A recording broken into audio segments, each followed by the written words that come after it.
સ્વાગત છે। હું દિલીપસિંહ જાડેજા। હવે આપણે આંકડાશાસ્ત્ર વિષયમાં ચેપ્ટર બીજું ચેપ્ટર નંબર 2 શરૂ કરી ચૂક્યા છીએ।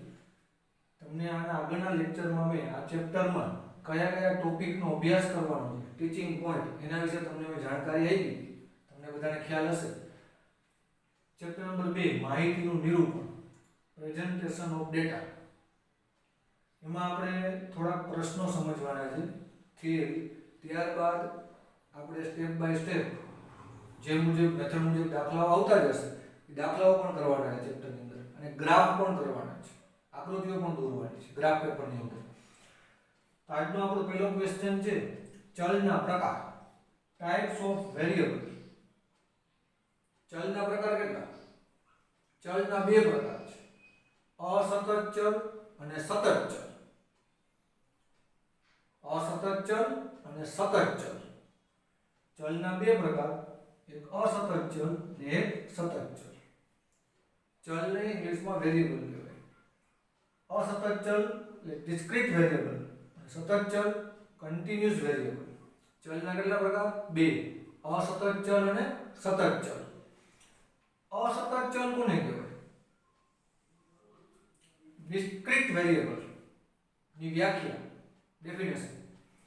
અસતત ચલ કોને કહેવાય એટલે કે ડિસ્ક્રીટ વેરિયેબલ છે એની ડેફિનેશન શું? આંકડાશાસ્ત્રની અંદર કોઈ એવો ચલ હોય, એવો વેરિયેબલ હોય કે કોઈ બે નિશ્ચિત કિંમત, તમે કોઈ પણ બે નંબર્સ લઈ લો, કોઈ પણ બે નંબર્સ, નાનો અને સૌથી મોટો, એની વચ્ચેના કોઈ પણ કિંમત ધારણ કરી શકે। કોઈ પણ બે નંબર્સ લઈ લો, નાની અને મોટી સંખ્યા, એની વચ્ચેની ગણી શકાય એટલી જ કિંમત ધારણ કરી શકતો હોય કોઈ ચલ, તો એ ચલ આપણે અસતત ચલ કહેવાય। વ્યાખ્યા બોલવાથી વાંચવાથી આવડે ને યાદ ના રહે। તમને એક્ઝામ્પલ આપું, અસતત ચલ છે ડિસ્ક્રીટ વેરિયેબલ, એમાં આપણે એક સરસ ઉદાહરણ લઈ શકીએ। અસતત ચલમાં કુટુંબ દીઠ બાળકોની સંખ્યા, કુટુંબ દીઠ બાળકોની સંખ્યા,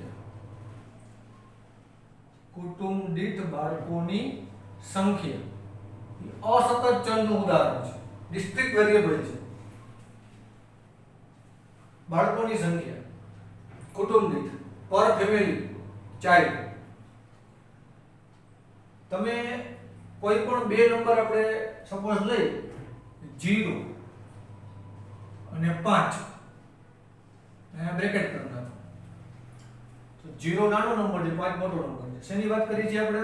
કુટુંબ દીઠ બાળકોની સંખ્યા, નંબર ઓફ ચાઇલ્ડ પર ફેમિલી। તો 0 થી 5 કે વધીને 6 7 ક્યાં સુધી તમે લઈ શકો? એમાં કઈ મોટો આંકડો તો આવે ને, 100 200 500 એવા આંકડાઓ થોડા આવે કુટુંબ દીઠ બાળકોની સંખ્યામાં। એક કુટુંબમાં કેટલા બાળકો છે? નંબર ઓફ ચાઇલ્ડ પર ફેમિલી। તો 0 થી 5 લીધા આપણે, તો આ 0 થી 5 છે એક લિમિટ છે સંખ્યા, 0 1 2 3 4 5, બહુ જાજા બધા આંકડાઓ નથી આમાં। આમાંથી આ બે ની અંદર આ બોર્ડર થઈ ગઈ, 0 થી ઓછા નહીં, 5 થી વધુ નહીં, આ સીમા થઈ ગઈ, બોર્ડર। તો કુટુંબ દીઠ બાળકોની સંખ્યા ઈ 0 થી 5 ની અંદર, 0 થી 5 ની અંદર કોઈ પણ ગણી શકાય એવો જ આંકડો તમારી પાસે આવશે। કોઈ વ્યક્તિ એમ કે અમારા કુટુંબમાં એક બાળક છે, તો આની અંદર આવ્યું કે નહીં? કોઈ વ્યક્તિ એમ કે અમારા કુટુંબમાં બે બાળકો છે, તો આની અંદર આવે કે ના? અને પાછો આ જે બોર્ડર છે 0 થી 5 એ બહુ મોટી સીમા નથી, બહુ મોટી બોર્ડર નથી, ખાલી કેટલા નંબર થયા? 0 1 2 3 4 5 6 નંબર થયા। કોઈ વ્યક્તિ એમ કહેશે મારા કુટુંબમાં 4 બાળકો છે, તો 4 ની અંદર આવ્યા કે નહીં? તો કુટુંબ દીઠ બાળકોની સંખ્યા છે એ અસતત ચલનું ઉદાહરણ છે, ડિસ્ક્રીટ વેરિયેબલ નું એક્ઝામ્પલ કહી શકાય। કુટુંબ દીઠ બાળકોની સંખ્યા, નંબર ઓફ ચાઇલ્ડ પર ફેમિલી, શેનું એક્ઝામ્પલ થયું? ડિસ્ક્રીટ વેરિયેબલ, અસતત ચલ। હવે વ્યાખ્યા ફરીથી બોલું, અસતત ચલ કોને કહેવાય? એની ડેફિનેશન શું? કોઈ બે સીમા નક્કી કરો, કોઈ બે સીમા એટલે કે બોર્ડર, એની વચ્ચેની કોઈ પણ કિંમત ગણી શકાય એવી કિંમત કોઈ ચલ ધરાવતો હોય તો એવા ચલને આપણે અસતત ચલ કહેશું, ડિસ્ક્રીટ વેરિયેબલ. અને તમને અસતત ચલનું ઉદાહરણ પૂછે તો એક્ઝામ્પલ આપો ડિસ્ક્રીટ વેરિયેબલનું, તો આપણે લખી શકીએ કુટુંબ દીઠ બાળકોની સંખ્યા, નંબર ઓફ ચાઇલ્ડ પર ફેમિલી. ઈ ડિસ્ક્રીટ વેરિયેબલ એટલે કે અસતત ચલનું ઉદાહરણ છે. નંબર 2 સતત ચલ. ચલનો બીજો પ્રકાર સતત ચલ, કન્ટિન્યુઅસ વેરિયેબલ. કન્ટિન્યુઅસ એટલે સતત, કન્ટિન્યુઅસ વેરિયેબલ સતત ચલ. સતત ચલની વ્યાખ્યા શું? તેમાં જે નંબર્સ હોય બહુ મોટા હોય, નાનો નંબર્સ તો મોટો નંબર્સ. કોઈ પણ વેરિયેબલ લ્યો તમે, એમાં બે નંબર્સ એટલે કે એની બોર્ડર, એની સીમા નક્કી કરી નાખો અને એ આંકડાઓ મોટા હશે અને એની અંદરની કોઈ પણ કિંમત એ ચલમાં સમાવી શકાય નહીં, એવા ચલને આપણે સતત ચલ કહીએ, કન્ટિન્યુઅસ વેરિયેબલ. આમાં આપણે એક્ઝામ્પલ લઈ શકીએ વ્યક્તિની ઊંચાઈ,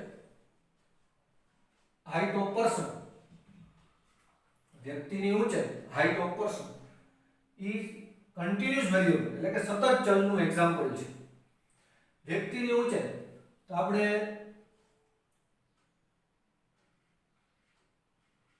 30 સેન્ટીમીટરમાં લઈ, હાઈટ આપણે સેન્ટીમીટરમાં લઈએ છીએ, સેન્ટીમીટર. 30 સેન્ટીમીટર થી માની લ્યો, અહીંયા લખી 30 સેન્ટીમીટર થી 200 સેન્ટીમીટર આપણે એક બોર્ડર નક્કી કરી. પર્સન ઓફ હાઈટ, વ્યક્તિની ઊંચાઈ 30 સેન્ટીમીટર થી 200 સેન્ટીમીટર, તો એક આપણે સીમા નક્કી કરી, બોર્ડર નક્કી કરી. તો અલગ અલગ વ્યક્તિઓની હાઈટ અલગ અલગ હોય અને આ નંબર્સનો ગાળો જો બહુ મોટો છે, 30 થી 200. તમે ગણવા બેસો આમ 30, 31, 32, 33, 34, 35 એવી રીતે 200 સુધી 200 સુધી ગણો તો સીમા કેવી થઈ? સંખ્યાઓનો ગાળો કેવો થયો? બહુ મોટો થયો. આની અંદરની કોઈ પણ કિંમત આવી શકે ઊંચાઈનો. કોઈ વ્યક્તિ કહેશે કે એની ઊંચાઈ 120 સેન્ટીમીટર છે, તો આની અંદર આવે કે ના આવે? કોઈ વ્યક્તિની હાઈટ 180 સેન્ટીમીટર છે, 180, તો આની અંદર આવે કે ના આવે? કોઈ વ્યક્તિની હાઈટ 190, 190 સેન્ટીમીટર છે, તો આની અંદર આવે કે ના આવે? તો આ સતત ચલ છે, કન્ટિન્યુઅસ વેરિયેબલ. આ નંબર્સ મોટા છે, જો આની વચ્ચેના નંબર્સ ઘણા બધા છે. 30 થી 200 માં કેટલા બધા નંબર્સ આવે, કેટલી બધી સંખ્યાઓ આવે, ને એમાંથી કોઈ પણ એક સંખ્યા એ વ્યક્તિની ઊંચાઈ હોઈ શકે. તો આ સતત ચલનું ઉદાહરણ છે, કન્ટિન્યુઅસ વેરિયેબલ. અને એક કુટુંબમાં બાળકોની સંખ્યા, નંબર ઓફ ચાઇલ્ડ પર ફેમિલી, એમાં બે વચ્ચે જો આ બે નંબર્સ વચ્ચે તફાવત બહુ નાનો છે અને આમાંથી કોઈ એક કિંમત આવી શકે. આ બે વચ્ચે તફાવત જો બહુ મોટો છે, 30 અને 200. આપણે હાઈટ નું એક્ઝામ્પલ લીધું, પર્સન, હાઈટ ઓફ પર્સન. તો વ્યક્તિની ઊંચાઈ, હાઈટ ઓફ પર્સન, શેનું એક્ઝામ્પલ થયું? સતત ચલ, કન્ટિન્યુઅસ વેરિયેબલ. કુટુંબ દીઠ બાળકોની સંખ્યા, નંબર ઓફ ચાઇલ્ડ પર ફેમિલી, શેનું એક્ઝામ્પલ થયું? ડિસ્ક્રીટ વેરિયેબલ એટલે કે અસતત ચલ. એક એક એક્ઝામ્પલ બેને યાદ રાખવાના. કદાચ 1 માર્ક્સના ક્વેશ્ચનમાં એક્ઝામ્પલ પૂછે કે અસતત ચલનું ઉદાહરણ આપો, give example discrete variable, one example, તો આપણે લખી શકીએ કુટુંબ દીઠ બાળકોની સંખ્યા ઈ અસતત ચલ છે, discrete variable. તમને એમ કહે સતત ચલનું ઉદાહરણ આપો, give one example continuous variable. 1 માર્કમાં પૂછે તો આપણે હાઈટ ઓફ પર્સન, વ્યક્તિની ઊંચાઈ ઈ સતત ચલ છે એવું લખી શકીએ બેના એક્ઝામ્પલમાં. હવે તમને ખ્યાલ આવી ગયો હશે ચલના કેટલા પ્રકાર, how many types of variable? ચલના બે પ્રકાર, અસતત ચલ અને સતત ચલ. ઇંગ્લિશમાં કેવું હોય તો discrete variable અને continuous variable. તમને બેના એક્ઝામ્પલ પણ આપ્યા. હવે આપણે આગળ વધી. આજનો બીજો ક્વેશ્ચન છે સંખ્યાત્મક માહિતીનું વર્ગીકરણ. આ સમજતા પહેલા તમને એકવાર યાદ કરાવી દઉં. ચેપ્ટર નંબર 1 માં આપણે ભણી ગયા છીએ માહિતીના કેટલા પ્રકાર, how many types of data. તો બે પ્રકારની માહિતી હોય, સંખ્યાત્મક માહિતી અને ગુણાત્મક માહિતી. સંખ્યાત્મક માહિતી ક્વોન્ટિટેટિવ ડેટા અને ગુણાત્મક માહિતી ક્વોલિટેટિવ ડેટા. આ બે પ્રકારની માહિતી હોય. તો સૌપ્રથમ આપણે આ ચેપ્ટરમાં સંખ્યાત્મક માહિતીનું વર્ગીકરણ. વર્ગીકરણ મતલબ ક્લાસિફિકેશન. સંખ્યાત્મક માહિતી હોય એનું વર્ગીકરણ છે એના કેટલા પ્રકાર? ક્લાસિફિકેશન ઓફ ક્વોન્ટિટેટિવ ડેટા, સંખ્યાત્મક માહિતીનું વર્ગીકરણ. એના બે પ્રકાર, અસતત આવૃત્તિ વિતરણ અને સતત આવૃત્તિ વિતરણ. અસતત આવૃત્તિ વિતરણ ડિસ્ક્રીટ ફ્રીક્વન્સી ડિસ્ટ્રીબ્યુશન. સતત આવૃત્તિ વિતરણ કન્ટિન્યુઅસ ફ્રીક્વન્સી ડિસ્ટ્રીબ્યુશન. કન્ટિન્યુઅસ મતલબ સતત, ફ્રીક્વન્સી ડિસ્ટ્રીબ્યુશન આવૃત્તિ વિતરણ. ડિસ્ક્રીટ અસતત ફ્રીક્વન્સી ડિસ્ટ્રીબ્યુશન આવૃત્તિ વિતરણ. તો સંખ્યાત્મક માહિતીનું વર્ગીકરણ બે રીતે કરી શકાય. ક્લાસિફિકેશન ઓફ ક્વોન્ટિટેટિવ ડેટા એમાં બે પ્રકાર આવે. નંબર 1 અસતત આવૃત્તિ વિતરણ, નંબર 2 સતત આવૃત્તિ વિતરણ. ડિસ્ક્રીટ ફ્રીક્વન્સી ડિસ્ટ્રીબ્યુશન અને કન્ટિન્યુઅસ ફ્રીક્વન્સી ડિસ્ટ્રીબ્યુશન. આ પ્રકરણમાં, આ ચેપ્ટરમાં સૌપ્રથમ આપણે અસતત આવૃત્તિ વિતરણ, ડિસ્ક્રીટ ફ્રીક્વન્સી ડિસ્ટ્રીબ્યુશન છે એના દાખલાઓ, એના સમ્સ આપણે પહેલા કરવાના છે. અને એ બધા દાખલાઓ છે એ તમે ધોરણ 8, ધોરણ 7 એવા નાના ધોરણની અંદર, નાના સ્ટાન્ડર્ડની અંદર તમે આવા દાખલા ભણી ગયા છો. તમને ખ્યાલ હશે આપણે આવા મેથેમેટિક્સમાં આવા દાખલાઓ કર્યા છે. આવી નિશાની કરીને આપણે આવા દાખલાઓ કરતા. આવા જ દાખલાઓ તમારે 11th સ્ટાન્ડર્ડમાં, 11મા ધોરણમાં પણ આ મેથડમાં શીખવાના છે. અસતત આવૃત્તિ વિતરણ એટલે ડિસ્ક્રીટ ફ્રીક્વન્સી ડિસ્ટ્રીબ્યુશનમાં આપણે આવા આવૃત્તિ ચેન્જ કરી ટેલીમાર્ક કરી લીટા કરી અને આપણે ડિસ્ક્રીટ ફ્રીક્વન્સી ડિસ્ટ્રીબ્યુશન એટલે અસતત આવૃત્તિ વિતરણ બનાવવાના દાખલા સૌપ્રથમ શીખવાના છે. તો હવે તમને ખ્યાલ આવી ગયો હશે. સૌપ્રથમ આપણે આ ચેપ્ટરમાં સંખ્યાત્મક માહિતીનું વર્ગીકરણ, એમાં કયા દાખલાઓ કરશી? અસતત આવૃત્તિ વિતરણ, ડિસ્ક્રીટ ફ્રીક્વન્સી ડિસ્ટ્રીબ્યુશનના આપણે આવા ટેલીમાર્ક વાળા દાખલાઓ કરશી. ત્યારબાદ આપણે કન્ટિન્યુઅસ ફ્રીક્વન્સી ડિસ્ટ્રીબ્યુશન, સતત આવૃત્તિ વિતરણના દાખલાઓ ટેલીમાર્ક દ્વારા, આવૃત્તિ ચિહ્ન દ્વારા હોય આપણે કરશી, જે આપણે આગળના ધોરણોનો અભ્યાસ કરી લીધો છે. અને આ બે ટોપિક પતી જાય ત્યારબાદ આપણે સંખ્યાત્મક માહિતીની વાત નહીં આવે. પછી કોની વાત આવશે? પછી કેનું વર્ગીકરણ આવશે? ગુણાત્મક માહિતીનું વર્ગીકરણ, ક્લાસિફિકેશન ઓફ ક્વોલિટેટિવ ડેટા. ત્યારબાદ આપણે 2.2 માં શીખવાનું છે. 2.1 માં આપણે આ શીખવાનું છે, ક્લાસિફિકેશન ઓફ ક્વોન્ટિટેટિવ ડેટા, સંખ્યાત્મક માહિતીનું વર્ગીકરણ. અને 2.2 માં ગુણાત્મક માહિતીનું વર્ગીકરણ, ક્લાસિફિકેશન ઓફ ક્વોલિટેટિવ ડેટા. અને 2.3 એમાં આપણે ગ્રાફ કરવાના છે, ડાયાગ્રામ્સ, ગ્રાફ પેપરની અંદર. તો આ ચલના બે પ્રકાર, એના એક્ઝામ્પલ યાદ રાખજો. ટાઇપ્સ ઓફ વેરિયેબલ, એના બધાના એક્ઝામ્પલ. સંખ્યાત્મક માહિતીનું વર્ગીકરણ કેટલી રીતે કરી શકાય, એટલે how many types of classification of quantitative data. તો કેટલા પ્રકાર? બે પ્રકાર એ તમે સંખ્યાત્મક માહિતીનું વર્ગીકરણ કરી શકો. અસતત આવૃત્તિ વિતરણ, ડિસ્ક્રીટ ફ્રીક્વન્સી ડિસ્ટ્રીબ્યુશન, સતત આવૃત્તિ વિતરણ એટલે કન્ટિન્યુઅસ ફ્રીક્વન્સી ડિસ્ટ્રીબ્યુશન. સૌપ્રથમ આપણે આગળના લેક્ચરમાં અસતત આવૃત્તિ વિતરણ, ડિસ્ક્રીટ ફ્રીક્વન્સી ડિસ્ટ્રીબ્યુશન ના સમ, એના દાખલાઓ ટેલીમાર્ક કરી ને આપણે આગળ કરશું 2.1 ની અંદર. મિત્રો હવે આપણે આગળ તમને વ્યાખ્યાઓનું ઉદાહરણ આપ્યા મેં વેરિયેબલ ચલના. હવે આપણે મેથડ નંબર 1, ચેપ્ટર નંબર 2 એમાં મેથડ નંબર 1 આપણે શરૂ કરી. રીત નંબર 1, અસતત આવૃત્તિ વિતરણ મેળવવાના દાખલા, મેળવવાની રીત. ડિસ્ક્રીટ ફ્રીક્વન્સી ડિસ્ટ્રીબ્યુશન આપણે ફાઇન્ડ કરવાનું કે અસતત આવૃત્તિ વિતરણ, ડિસ્ક્રીટ ફ્રીક્વન્સી ડિસ્ટ્રીબ્યુશન ફાઇન્ડ કરવાનું કે ત્યારે આપણે કઈ રીતે કરી શકીએ? 3 સ્ટેપમાં કરવાનું છે, 1, 2 અને 3. જ્યારે તમને અસતત આવૃત્તિ વિતરણ મેળવવાનું કે ત્યારે તમે આ 3 સ્ટેપમાં અસતત આવૃત્તિ વિતરણ મેળવી શકો. તમને ડિસ્ક્રીટ ફ્રીક્વન્સી ડિસ્ટ્રીબ્યુશન ફાઇન્ડ કરવાનું કે આ રકમ છે, રકમ પડે તમારે અસતત આવૃત્તિ વિતરણ, ડિસ્ક્રીટ ફ્રીક્વન્સી ડિસ્ટ્રીબ્યુશન ફાઇન્ડ કરવું હોય તો આ 3 સ્ટેપથી કરી શકાય. ત્રીજા સ્ટેપમાં આપણે આ જે ટેબલ બનાવ્યું છે એ ફ્રીક્વન્સી ડિસ્ટ્રીબ્યુશન એટલે કે આવૃત્તિ વિતરણ માટે આપણે ટેબલ બનાવેલું છે. અને આ જે મેથડ આપણે કરી છે, મેથડ નંબર 1, એ ધોરણ 7, 8 માં આપણે મેથેમેટિક્સમાં ભણી ચૂક્યા છે. એ જ છે. તમારા ટેક્સ્ટ બુકની અંદર પેજ નંબર 16, સ્ટેટિસ્ટિક્સની ટેક્સ્ટ બુક છે, એમાં પેજ નંબર 16 ઉપર એક્ઝામ્પલમાં આ રકમ લખેલી છે. અત્યારે રકમ બોર્ડ ઉપર લખેલી જ છે. મે માસ દરમિયાન થયેલા અકસ્માતની સંખ્યા નીચે મુજબ છે. Number of accident during May month. May month દરમિયાન થયેલા અકસ્માતની સંખ્યા, એક્સિડન્ટની સંખ્યા. મે મહિનામાં કેટલા દિવસો હોય? 31 31 દિવસ હોય. પહેલી તારીખે એક એક્સિડન્ટ નથી, 0. બીજી તારીખે મે મહિનામાં 3 અકસ્માત થયા, 3 એક્સિડન્ટ થયા. ત્રીજી તારીખે મે મહિનામાં 2 અકસ્માત થયા, એટલે 2 એક્સિડન્ટ થયા. આખા મે મહિનાનો તમને અકસ્માતની સંખ્યા, નંબર ઓફ એક્સિડન્ટ આખા મે મહિનાના તમને આપેલા છે. અને તમારે મેળવવાનું શું છે? ફાઇન શું કરવાનું છે? અસતત આવૃત્તિ વિતરણ, ડિસ્ક્રીટ ફ્રીક્વન્સી ડિસ્ટ્રીબ્યુશન, એ આપણે ફાઇન કરવાનું છે. અહીંયા મેં ઇંગ્લિશમાં એટલે લખેલું છે, ઇંગ્લિશના શબ્દ જાણકારી જરૂરી છે.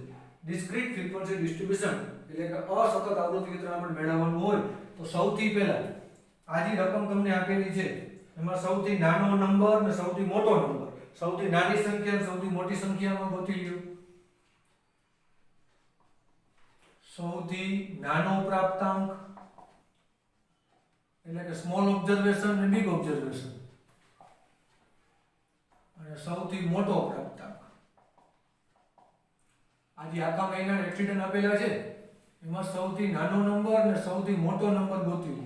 સ્મોલ ઓબ્ઝર્વેશન અને બિગ ઓબ્ઝર્વેશન. તો ધ્યાનથી જો, આમાં સૌથી નાનો મને 0 દેખાય, જો માઈનસમાં તો કોઈ છે નહીં, આમાં સૌથી નાનું કોણ છે? 0. Small observation. સૌથી મોટો નંબર કયો છે? આમાં 5 દેખાય, તો 6 તો આમાં ક્યાંય છે જ નહીં, દેખાય 6 ક્યાંય આમાં? સૌથી મોટા 5 દેખાય છે. તો સૌથી મોટો પ્રાપ્તાંક 5, સૌથી મોટું ઓબ્ઝર્વેશન, બિગ ઓબ્ઝર્વેશન 5, સ્મોલેસ્ટ અને બિગેસ્ટ ઓબ્ઝર્વેશન 0 અને 5. ત્યારબાદ બીજા સ્ટેપમાં આપણે વિસ્તાર મેળવી લેવાનો. વિસ્તાર મતલબ રેન્જ, કેપિટલ R, રેન્જ. તો રેન્જનું ફોર્મ્યુલા છે, સૂત્ર યાદ રાખજો, R બરાબર XH માઈનસ XL. X મતલબ અવલોકન, ઓબ્ઝર્વેશન. H મતલબ હાઈ, હાઈ ઓબ્ઝર્વેશન, મોટું અવલોકન. XL, L મતલબ લો, લો એટલે નાનું, X એટલે અવલોકન. મોટા અવલોકનમાંથી માઈનસ કરો નાનું અવલોકન. સૌથી મોટો નંબર આપણા આગળ કયો છે? આમાં 5. નાનો નંબર કયો છે? 0. હાઈ એટલે મોટું, લો એટલે નાનું. તો XH માઈનસ XL, એ બેને માઈનસ કરશો. XH અને XL, મોટો નંબર XH, નાનો નંબર XL, એ બેને માઈનસ કરો, શું મળી જાય? R મળી જાય, રેન્જ. તો 5 માઈનસ 0 કેટલા થાય? 5 આવ્યો. આ રેન્જ આવ્યો. રેન્જ મતલબ વિસ્તાર. એટલે બે સ્ટેપ થઈ ગયા. બીજા સ્ટેપમાં ધ્યાનથી જુઓ, રેન્જ કેટલો આવ્યો, વિસ્તાર કેટલો આવ્યો? 5. તો આ વિસ્તાર બહુ મોટો નથી, આ વિસ્તાર હજી રેન્જ આવી બહુ નાની આવી. માટે આપણે અહીંયા વર્ગ બનાવવા પડશે નહીં, ક્લાસ બનાવવા પડશે નહીં. એટલે કયું આવૃત્તિ વિતરણ બનશે? અસતત, ડિસ્ક્રીટ ફ્રીક્વન્સી ડિસ્ટ્રીબ્યુશન બનશે. ક્લાસ બનાવવા નહીં પડે, કારણ કે રેન્જ કેવો છે? ઓછો છે. R 5 આવ્યો છે. હવે આપણે અહીંયા લખી અકસ્માતની સંખ્યા, નંબર ઓફ એક્સિડન્ટ. અકસ્માતની સંખ્યા, નંબર ઓફ એક્સિડન્ટ. અહીંયા લખી આપણે આવૃત્તિ ચિહ્ન, ટેલીમાર્ક. આવૃત્તિ ચિહ્ન, ટેલીમાર્ક. અહીંયા લખી આપણે આવૃત્તિ એટલે કે ફ્રીક્વન્સી. અહીંયા ખાલી તમે FI લખો તો પણ ચાલે. FI એટલે ફ્રીક્વન્સી, આવૃત્તિ. નંબર ઓફ એક્સિડન્ટ, અકસ્માતની સંખ્યા, આવૃત્તિ ચિહ્ન, ટેલીમાર્ક અને FI, ફ્રીક્વન્સી. આ 3 બોક્સ આપણે બનાવ્યા. અકસ્માતમાં સૌથી નાનો નંબર આપણે કયો મેળવ્યો? 0 અને મોટો 5. તો 0 1 2 3 4 5, 0 થી 5 લખી નાખો. શું કામ અહીંયા વર્ગ ના બનાવ્યા, ક્લાસ ના બનાવ્યા? કારણ કે આ રેન્જ કેવો આવ્યો? ઓછો. 0 થી 5 તમે આમ લાઈનમાં લખી જ શકો, બહુ મોટું ટેબલ નહીં બને. માની લો કે અહીંયા 0 ને 100 હોય તો 100, તો 0 થી 100 લખવા બેસાય તો તમારા ચોપડા 4-5 પાના ભરાઈ જાય. કોષ્ટક કેવું થઈ જાય, ટેબલ કેવું થઈ જાય? મોટું. તો ત્યારે આપણે અહીંયા ક્લાસ બનાવશે, વર્ગ. તો એ સતત કહેવાય, કન્ટિન્યુ ફ્રીક્વન્સી ડિસ્ટ્રીબ્યુશનમાં આવે. આપણે અત્યારે કયું શીખી હતી? Discrete frequency distribution. રેન્જ કેવો છે? 5, નાનો છે. 0 થી 5 આપણે હમાઈ ગયા, ટેબલ નાનું બનશે. એટલે વર્ગ એટલે કે ક્લાસ બનાવવાની જરૂર નથી. 0 થી 5 સૌથી નાના 0 છે, સૌથી મોટા 5 છે. 0 થી 5 લખાઈ ગયા. હવે માત્ર આપણે લીટા જ મારવાના છે. ટેલી માર્ક, જે આપણે 7મા 8માં ભણી ગયા મેથેમેટિક્સમાં. રકમમાં જોઈને ટેલી માર્ક કરતા જ ઉતાવળ કરવાની નહીં, નહીં તો આમાં એકાદો ટેલીમાર્ક એકાદું લીટો વધુ ઓછો થઈ જશે તો આન્સર ગલત આવે. આ જે ટેબલ બનશે એ આપણું ડિસ્ક્રીટ ફ્રીક્વન્સી ડિસ્ટ્રીબ્યુશન છે, અસતત આવૃત્તિ વિતરણ, જે આપણે પૂછ્યું છે. ચાલો જો પહેલે જોતા જઈએ આપણે 0, તો 0 માં આપણે ટેલીમાર્ક કરશે 3 એટલે કે 3, તો 3 માં ટેલીમાર્ક કરશે 2, 2, તો 2 માં ટેલીમાર્ક કરો 1, 1 ને 0 બે સાથે જ લઈ લો, 1 ને 0, આ 1 અને આ 0, 2 ને 3, 2 અને 3, આ 2 અને આ 3, 2 ને 0, 2 ને 0, આ 2, આ 0, વળી પાછા 2 આવ્યા, 2 1 અને 0, 2 1 અને 0, 2 1 0. આ ટેલીમાર્કમાં ધ્યાન રાખજો, આવૃત્તિ ચિહ્નમાં 4 લીટા થાય, 4 વખત ટેલીમાર્ક થાય, પાંચમી વાર આવે તો આપણે આડો લીટો કરવાનો. 4 લીટા થાય અને પાંચમી વાર કોઈ નંબર આવે તો આપણે ક્રોસમાં લીટો કરવાનો, અને પછી છઠ્ઠી વાર આવે તો ફરીથી વળી 4 થાય પાંચમી વાર આવે તો આડો લીટો કરવાનો. આ ટેલીમાર્ક એટલે આવૃત્તિ ચિહ્નમાં ધ્યાન રાખવાનું. તમને ખ્યાલ તો હશે જ, તો પ્રાથમિકમાં ભણી ગયા છો. તો ક્યાં પહોંચ્યા? 0, 0 to 1, 0 to 1. જો 0 માં 4 થઈ ગયા છે એટલે પાંચમી વાર આમ 0, 2 અને 1, આ 2 4 લીટા થઈ ગયા, જો આ 2 ને આ 1, 3 4 1, 3 4 1, હાલો આ 3, આ 4, આ 1, 4 5 3, 4 5 3, 5 0 2, 5 0 2, આ 5, આ 0 ને આ 2, 0 1 1, 0 1 1, 0 1, પાછા 1, 4 ટેલીમાર્ક થાય, 4 લીટા થાય, પાંચમો આડું 1 0, આ 1, આ 0, 0 2, આ 0, આ 2. જોવું છે બધાય થઈ ગયા, એટલે બાકી રહેતા નથી. હવે આપણે આ ટેલીમાર્ક કર્યા, આવૃત્તિ ચિહ્ન લીટા કર્યા, એ ગણી લેવાના. આ કેટલા ટેલીમાર્ક છે, આ કેટલા આવૃત્તિ ચિહ્ન છે? 5. 4 ઊભા ને કાઢવું છે ને, 5, 5 + 4, 5 ને 4 9, આ 5 ને આ 2 કેટલા થાય? 7, 7, 5 ને 2 7, અહીંયા 4, અહીંયા 2, અહીંયા 1 ને 2, આ 5 છે ને આ 4 છે, 5 ને 4 9, આ 7, આ 7, આ 4, આ 2 અને 2, અહીંયા લખવાનું ટોટલ એટલે કુલ, અહીંયા ડેશ, આ બધાને પ્લસ કરો, ટોટલ કરો, કુલ 9 ને 7 16, 16 ને 7 23, 23, 27, 29, 31, 31. બધાનો સરવાળો કેટલો થયો? 31. મે મહિનામાં કેટલા દિવસો હોય? મે મંથમાં કેટલા ડેઝ હોય? 31. તો થયા 31. 31 એને થવા જ જોઈએ. 30 થાય 28 થાય આપણી ભૂલ જ સમજી જ જવાનું. મે મહિનામાં 31 દિવસોના અલગ દિવસોના આપણે એક્સિડન્ટના નંબર આપેલા, તો આ 31 થવા જ જોઈએ, 31 થવા જ જોઈએ, તો જ સાચું. આ જે ટેબલ બન્યું એ આપણો આન્સર છે. આપણે શું મેળવવાનું હતું? અસતત આવૃત્તિ વિતરણ, ડિસ્ક્રીટ ફ્રીક્વન્સી ડિસ્ટ્રીબ્યુશન. તો આ જે પહેલો ટેબલ ને બીજું ખાનું બન્યું, પહેલું ને છેલ્લું ખાનું ટેલીમાર્ક કરીને, એ આપણે કયું ફ્રીક્વન્સી ડિસ્ટ્રીબ્યુશન થયું? ડિસ્ક્રીટ ફ્રીક્વન્સી ડિસ્ટ્રીબ્યુશન, અસતત આવૃત્તિ વિતરણ આપણે બને. તો આપણો આ જવાબ થયો. કેટલા સ્ટેપ આવ્યા? 3. તો યાદ રાખી લેજો. મેથડ નંબર 1 માં આપણે શું શીખવાનું છે? અસતત આવૃત્તિ વિતરણ. પહેલા સૌથી નાનો નંબર, સૌથી મોટો નંબર, સૌથી નાની સંખ્યા, સૌથી મોટી સંખ્યા, હાઈ ને લો, આમાંથી આપણે મેળવી લેવાની. બંનેને માઈનસ કરો, xh - xh શું મળી જાય બીજા સ્ટેપમાં? રેન્જ, વિસ્તાર. ઇંગ્લિશ મીડિયમ વાળા રેન્જ લખશે. ફોર્મ્યુલા તો આ જ આવશે સૂત્ર. રેન્જ આપણે નાનું આવે, રેન્જ નાનું આવે એટલે કયું બને? રેન્જ બહુ ઓછો આવે તો કયું આવૃત્તિ વિતરણ બને? ડિસ્ક્રીટ, અસતત આવૃત્તિ વિતરણ બને. તો તો 0 થી 5 છે તો 0 થી 5 લખી નાખ્યા. રકમમાંથી જો એક એક નંબર લઈ સામે ટેલી માર્ક કરતા જાઓ, લીટા કરતા જાઓ. 4 લીટા થાય, પાંચમો લીટો આડો કરવાનો, છઠ્ઠો પાછો સીધો કરવાનો. અને બધાય ટેલી માર્ક થઈ ગયા તો ગણી લ્યો લીટા બધાય. આ ટોટલ કરતા. આથી ટેબલ 2 નું એ આપણું અસતત આવૃત્તિ વિતરણ છે, ડિસ્ક્રીટ ફ્રીક્વન્સી ડિસ્ટ્રીબ્યુશન. આવા દાખલાઓ તમે મેથેમેટિક્સમાં ભણ્યા છો ને 7th સ્ટાન્ડર્ડમાં. ઈ જ છે, કાંઈ અઘરું નથી. આજે આપણે એક દાખલો કર્યો બધા નંબર 1 માં.